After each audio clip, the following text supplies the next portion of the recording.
l'univers béninois délivre s'est enrichi d'un nouvel ouvrage intitulé 4 héroïnes de l'histoire africaine.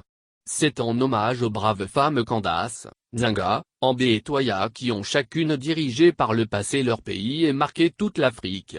Le chef d'œuvre est réalisé par des élèves et étudiantes sous la supervision de l'ONG Fondation Reine Ambé, dans le cadre du projet Femmes d'Exception soutenu par l'ambassade des États-Unis près le Bénin.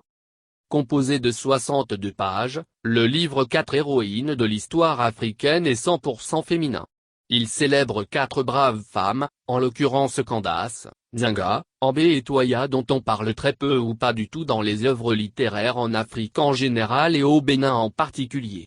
Inconnues ou souvent mal connues, celles-ci ont pourtant marqué le cours de l'histoire par leur position stratégique dans l'enracinement politique de leur royaume ou de leur communauté. Le projet Femmes d'Exception initié par l'ONG Fondation Reine Ambé, a décidé, avec le soutien financier de l'ambassade des États-Unis près le Bénin, d'élever la voix de ces 4 femmes, faire connaître leurs exploits et montrer que la gestion de la cité n'a pas été que l'affaire des hommes. Les gens ne pensent souvent qu'à l'homme quand on parle de la gestion d'un pays ou d'une communauté. Or, des femmes ont aussi joué un rôle important dans le développement de leur pays, sur le plan politique surtout, a révélé la présidente de la Fondation Reine Ambé, Victorine Okemonou-Djitrinou.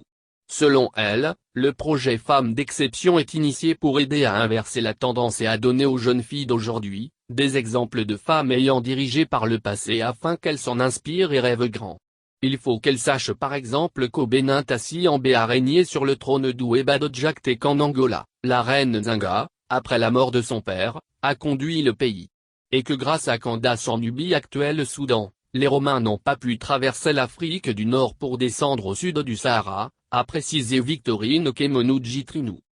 Pour sa part, Abareya Toya, transporté en Haïti depuis son sommet natal, a par son engagement révolutionnaire, légué à la postérité le sens des valeurs morales et de la persévérance dans la sauvegarde de la dignité. Il y a tellement d'exemples de femmes, poursuit-elle, ayant dirigé leur pays, géré des royaumes et été des souveraines à part entière, mais que l'histoire a tues, pour des raisons qu'elle dit ignorer. L'ouvrage est venu combler le vide. Ainsi, grâce à ce projet Femmes d'Exception, les élèves et étudiantes ont découvert une partie de l'histoire palpitante de ces femmes d'Afrique rompues à l'art de la guerre dont elles n'ont jamais entendu parler et qui leur a été racontée. Sur la base de ce récit, elles ont été amenées à rédiger cette histoire à travers des exercices pratiques en atelier d'écriture. Un comité éditorial composé de membres de la fondation et des plus adultes des élèves et étudiantes a mis le livre en forme avec l'aide d'un éditeur.